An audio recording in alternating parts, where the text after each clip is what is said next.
دیتا ہے کہ وہ اپنی ہی بنائی ہوئی جنت میں بھی قدم نہیں رکھ پاتے۔ بے شک انسان کا مال بھی اس کے لیے فتنہ ہے۔ ایسے لوگوں کے لیے اللہ سبحانہ و تعالیٰ نے قرآن مجید فرقان حمید میں ارشاد فرمایا ہے، مگر انسان سرکش ہو جاتا ہے جبکہ وہ اپنے تین سخی دیکھتا ہے، کچھ شک نہیں کہ اس کو تمہارے پروردگار کی طرف ہی لوٹ کر جانا ہے۔ ناظرین، سوشل میڈیا پر کافی وقت پہلے سے یہ خبر گردش کر رہی ہے کہ ایران مڈل ایسٹ میں اسرائیل کے بعد دوسرا اور اسلامی ملکوں میں پاکستان کے بعد دوسرا ایٹمی ہتھیار رکھنے والا ملک بن گیا ہے۔ اس دعوے کے ثبوت میں عالمی میڈیا کا یہ دعویٰ ہے کہ ایران نے اس سال دوسری مرتبہ اسرائیل کے مختلف شہروں پر ڈائریکٹ 180 راکٹ سے حملہ کیا، جو کہ اس کے مطابق حزب اللہ کے لیڈر سید حسن نصر اللہ، حماس کے لیڈر اسماعیل ہنیہ کی شہادت اور غزہ کے معصوم لوگوں پر ظلم کا بدلہ تھا۔ لیکن اس حملے کے بعد اسرائیل کی ممکنہ جوابی حملے سے پہلے ہی اچانک 6 اکتوبر کو سوشل میڈیا پر خصوصاً ایکس پر یہ پوسٹ کیا جانے لگا کہ ایک دن پہلے ایران کے صوبے تہران سے 70 میل دور ساؤتھ ایسٹ سائڈ پر موجود ایک علاقہ ہے، وہاں پر 4.4 سے لے کر 4.6 شدت کا زلزلہ ریکارڈ کیا گیا تھا، جو دراصل ایران کے نیوکلیئر ڈسٹ کا دھماکہ تھا، جسے جان بوجھ کر سیکرٹلی انڈر گراؤنڈ کیا گیا تھا تاکہ کسی کو اس پر شک نہ ہو سکے، اور اس خدشے کو سب سے پہلے رپورٹ کیا اسرائیل کی سب سے معتبر نیوز ایجنسی جس کا نام دی جیروشلم پوسٹ ہے، اور ان کو یہ شک اس لیے تھا کیونکہ اس سے پہلے نارتھ کوریا بھی سیم ایسا ہی کر چکا ہے۔ اس نے انڈر گراؤنڈ دنیا سے چھپ کر نیوکلیئر دھماکہ کیا، اور بعد میں ایکسپرٹ اور international atomic energy agency IAEA نے اس کو کنفرم بھی کر چکی ہے۔ یہ یونائٹڈ نیشن میں ایک آرگنائزیشن ہے جس کا کام اس بات کو یقینی بنانا ہے کہ دنیا کے تمام ملک نیوکلیئر پاور کو صرف انرجی یا پھر میڈیکل پروسیس جیسے مقصد کے لیے استعمال کریں، اس سے کوئی بھی نیوکلیئر ہتھیار نہ بنا سکے، ورنہ دنیا کا امن تباہ ہو جائے گا۔ بس جو ملک پہلے بنا چکے ہیں وہی کافی ہیں، اور اگر کوئی نیا ملک ایسی کوشش کرے گا تو دنیا کے تمام ممالک مل کر اس پر پابندیاں لگا سکتے ہیں اور اس کو اکیلا کر سکتے ہیں۔ اس کے علاوہ یونائٹڈ نیشن بھی مل کر اس پر حملہ کر سکتی ہے۔ اس ادارے کا کام اپنے ماتحت ممبر ملکوں کے کیمرہ اور سیٹلائٹ سے نگرانی کرنا، اور اس کے علاوہ یورینیم کی خرید و فروخت کے ریکارڈ کو مینٹین کرنا، یعنی وہ کون سا مٹیریل اور کیسا مٹیریل استعمال کر رہے ہیں، اس کے ریکارڈ کو بھی دیکھنا شامل ہے، اور اس کے علاوہ نیوکلیئر سائٹس کے پاس موجود ہوا، پانی اور مٹی میں موجود ان کے اثرات کو چیک کرنا، ان ممالک کی انڈکلیئرڈ سائٹس کو بھی اچانک سے وزٹ کرنا اور انٹرنیشنل کمیونٹی کو اس سے خبردار کرنا اس کا کام ہوتا ہے، اور ایران بھی اس آرگنائزیشن کا ایک ممبر ہے۔ لیکن یاد رہے کہ ایران کے معاملے میں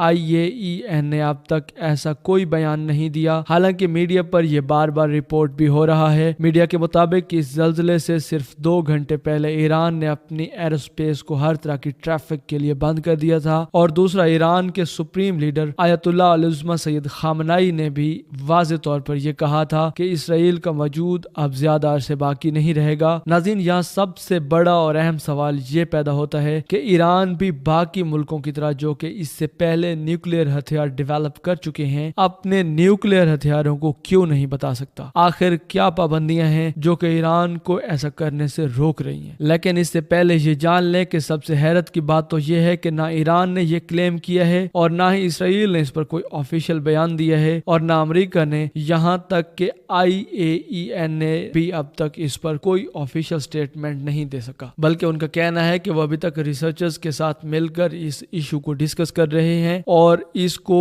انویسٹیگیٹ کرنے کی کوشش کر رہے ہیں۔ اس زلزلے کے بارے میں US آرکیولوجیکل سروے کی رپورٹ کے مطابق یہ زلزلہ زمین میں 10 کلومیٹر گہرائی میں موجود تھا، جو کہ عام طور پر کسی قدرتی زلزلے یا کسی سیزنل ایکٹیویٹی میں دیکھا جاتا ہے، کیونکہ زمین سے 10 کلومیٹر نیچے کوئی بیس بنانا جہاں پر نیوکلیئر ٹیسٹ ہو سکے بالکل ناممکن سی بات ہے۔ لہٰذا ان کے مطابق یہ دراصل قدرتی زلزلہ تھا، نہ کہ کوئی نیوکلیئر ٹیسٹ۔ ناظرین، زلزلے یا سیزنک ایکٹیویٹی کو ناپنے کے لیے ریکٹر اسکیل کا استعمال کیا جاتا ہے۔ اس کے علاوہ سیسموگرافی کے آلات ہیں جو کہ زمین کی سطح کے اندر ہونے والی ہلچل یا وائبریشن کو ریکارڈ کرتے ہیں اور زلزلوں کی شدت کو ناپتے ہیں۔ ناظرین، جب بھی کوئی ملک ایٹمی تجربہ کرتا ہے تو وہ زمین کے نیچے ہوتا ہے تاکہ باقی دنیا کو اس کی خبر نہ ہو سکے اور عام شہری آبادی کو اس کا براہ راست کوئی اثر نہ پڑے۔ لیکن ایٹمی تجربے کے دوران ہونے والا دھماکہ زمین کی اندرونی تہوں میں ایک بڑی ہلچل پیدا کرتا ہے جو کہ سیسموگرافک پر زلزلے کی طرح ریکارڈ ہوتی ہے۔ یہی وجہ ہے کہ ایران میں آنے والے زلزلے لوگوں کو شک میں ڈال چکے ہیں کہ شاید یہ وہی اٹامک دھماکہ ہے، کیونکہ ایران اور اسرائیل کے تعلقات اس وقت بہت ہی ٹینسٹی میں ہیں۔ اس کے علاوہ ایران 1968 میں نان ٹیلیفیکیشن آف نیوکلیئر ویپنز کا معاہدہ بھی کر چکا ہے، جسے معاہدہ برائے جوہری ہتھیاروں کا عدم پھیلاؤ بھی کہا جاتا ہے۔ یہ ایک انٹرنیشنل ایگریمنٹ ہے جس کا مقصد اٹامک ہتھیاروں کے پھیلاؤ کو دنیا بھر میں روکنا اور اٹامک انرجی کو پرامن طور پر استعمال کو آگے بڑھانا ہے۔ ناظرین، 1968 میں اس کو دستخط کے لیے پیش کیا گیا تھا اور 1970 میں یہ نافذ ہو گیا۔ اس ایگریمنٹ کی بنیاد 3 اہم پوائنٹس ہیں۔ پہلا یہ کہ وہ ملک جو کہ اس معاہدے کے وقت اٹامک پاور نہیں رکھتے، وہ اس بات پر راضی ہیں کہ وہ انہیں حاصل کرنے کی کوشش بھی نہیں کریں گے یا خود سے بنانے کی کوشش بھی نہیں کریں گے، جبکہ 5 ممالک امریکہ، روس، چین، فرانس اور برطانیہ اس بات پر راضی ہیں کہ وہ اٹامک ہتھیاروں کو باقی کسی ملکوں کو نہیں دیں گے۔ یہ ملک اپنے بھی نیوکلیئر ہتھیاروں کو آہستہ آہستہ گھٹا کر کم کر دیں گے۔ ساتھ ساتھ اس معاہدے کے تحت اٹامک پاور کو پرامن مقاصد کے لیے اپنے ملک کو ترقی دینے کے لیے، مثال کے طور پر اس سے بجلی پیدا کرنے کے لیے اور اس پر ریسرچ کرنے کی اجازت ہوگی، لیکن اس بات کا سخت خیال رکھا جاتا ہے کہ یہ ٹیکنالوجی ہتھیاروں کو بنانے کے لیے استعمال نہ ہو۔ اس معاہدے کے مطابق کسی بھی رکن ملک کو اس معاہدے سے نکلنے کا حق حاصل ہے اگر ان کے مطابق ان کے ملک کا مفاد خطرے میں ہو، لیکن شرط یہ ہے کہ وہ ملک 3 ماہ کا نوٹس دے گا۔ ناظرین، آج تک 191 ممالک اس معاہدے کے رکن ہیں، جو کہ اسے سب سے زیادہ تسلیم شدہ ہتھیاروں کو کنٹرول معاہدوں میں سے ایک بناتا ہے۔ انڈیا، پاکستان اور اسرائیل نے اس معاہدے میں شمولیت حاصل نہیں کی، لیکن نارتھ کوریا نے 2003 میں اس سے علیحدگی اختیار کر لی تھی، لیکن ایران ابھی تک اس کا ممبر ہے، اور یہی وجہ ہے کہ اسرائیل میں ابھی تک یہ ہتھیار موجود ہیں جو کہ اس نے امریکہ کی مدد سے بنائے ہیں۔ اور ایران کا بھی یہی کلیم ہے کہ جب اسرائیل اسے سیکرٹ رکھ کر خود کی سیفٹی اور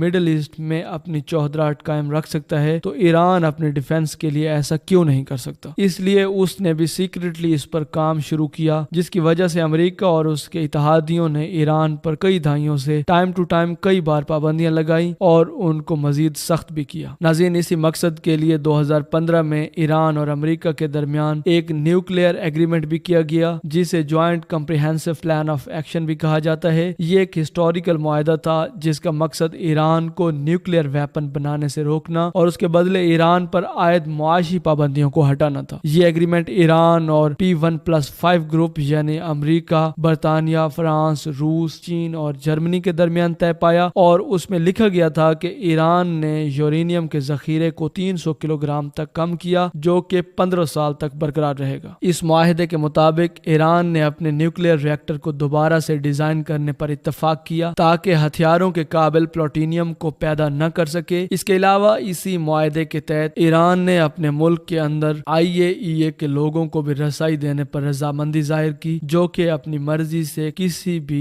جگہ کا معائنہ کر سکتے ہیں، اور اس کے بدلے میں ایران کو پابندیوں میں نرمی حاصل ہوئی، جس میں تیل کی ایکسپورٹ، بینکنگ اور دیگر اکنامیکل سینکشنز کا خاتمہ شامل تھا۔ ساتھ ہی اس کے فورن ایسٹس جو کہ باقی ملکوں نے فریز کر دیے تھے ان کو بھی بحال کر دیا گیا۔ اگر ایران اس معاہدے کی خلاف ورزی کرتا ہے تو یہ پابندیاں دوبارہ سے خود بخود ایکٹیو ہو سکتی ہیں، جسے سنیپ بیک میکانزم کہا جاتا ہے۔ یعنی اس ایگریمنٹ کے مطابق اب ایران کو IAEA اور NPT کے ماتحت کام کرنا تھا، لیکن مئی 2018 میں صدر ڈونلڈ ٹرمپ کے دور میں امریکہ نے خود یہ معاہدہ ختم کر دیا۔ پریزیڈنٹ ڈونلڈ ٹرمپ کے مطابق اس معاہدے کو ناکافی قرار دیا گیا، کیونکہ اس معاہدے کے مطابق اس میں ایران کے میزائل پروگرام اور خطے میں اس کے اثر و رسوخ کو مناسب طریقے سے ڈیل نہیں کیا گیا، اور ایران نے بھی آہستہ آہستہ اس کی شرطوں کو ختم کر کے دوبارہ سے اپنے نیوکلیئر پروگرام پر کام شروع کر دیا۔ ناظرین، یہ ایگریمنٹ ابھی تک کنٹروورشل ٹاپک ہے اور اس کے تحت مذاکرات جاری ہیں تاکہ اس کو دوبارہ بحال کیا جا سکے یا پھر نئی شرطوں کے ساتھ اس کو دوبارہ بنایا جائے۔ لیکن اگر امریکہ اور اسرائیل بدلہ لینے کی بات پر تلے رہتے ہیں تو آپ سوچ سکتے ہیں کہ یہ کیا کچھ کر سکتے ہیں۔ آئیے جانتے ہیں کہ ایران اور سعودی عرب کے درمیان پہلے ہی شدید اختلافات ہیں، اور اگر ایران ایٹمی طاقت بن گیا تو سعودی عرب، امریکہ، اسرائیل اور باقی ملکوں کے لیے خطرہ بڑھ جائے گا۔ ایران دنیا کے طاقتور ترین اسٹیٹ کے طور پر سامنے آئے گا، جس پر ڈائریکٹلی حملہ کرنے سے پہلے کوئی بھی ملک 100 بار سوچے گا، لیکن اسرائیل نے پہلے ہی کہہ دیا تھا کہ وہ ایران ایران کو ایٹمی طاقت نہیں بننے دے گا، اور اگر ایران ایٹمی طاقت حاصل کر لیتا ہے تو اسرائیل کی جانب سے کوئی بھی فوجی کارروائی ہو سکتی ہے، جس پر ظاہر ہے کہ عالمی جنگ کا خطرہ بہت حد تک بڑھ جائے گا، کیونکہ یہ اسرائیل کے جینے اور مرنے کا سوال ہے۔ لیکن دوسری طرف ایران اٹامک پاور بن گیا تو اس کے فائدے کی بجائے اپنے لیے کافی سارے نقصانات بھی ہیں۔ مثال کے طور پر اگر ایران ایٹمی طاقت بن گیا تو اس سے دوسرے ملکوں کو بھی ایٹمی ہتھیار بنانے کا جواز مل سکتا ہے، جیسا کہ سعودی عرب، ترکی یا پھر مصر، اور اس کی وجہ سے پورے مڈل ایسٹ میں طاقت کا توازن بگڑ سکتا ہے، اور یورپی ملکوں کی طرف سے ایران پر مزید سخت پابندیاں آ سکتی جو ایران کی معیشت کو مزید متاثر کریں گی اور انٹرنیشنل لیول پر ٹینشن مزید بڑھے گی۔ کوئی بھی چھوٹا سا تناؤ یا غلط فہمی بڑی تباہی کی وجہ بن سکتا ہے، کیونکہ آپ جانتے ہیں کہ ایٹمی ہتھیار صرف ایک ملک یا علاقے کو نہیں بلکہ پوری دنیا کو تباہ کر سکتے۔ ایران نے ہمیشہ یہ دعویٰ کیا ہے کہ اس کا ایٹمی پروگرام پرامن مقصد کے لیے ہے اور وہ ایٹمی ہتھیار تیار نہیں کرنا چاہتا، لیکن اگر ایران ایٹمی طاقت بن گیا تو اس کا یہ دعویٰ مشکوک ہو جائے گا اور دنیا بھر میں اس پر اعتماد کافی کم ہو جائے گا۔ یہی وجہ ہے نہ تو ایران نے اب تک اسے اناؤنس کیا اور نہ دنیا کو ایران کے نیوکلیئر طاقت بننے کی ابھی تک کوئی ثبوت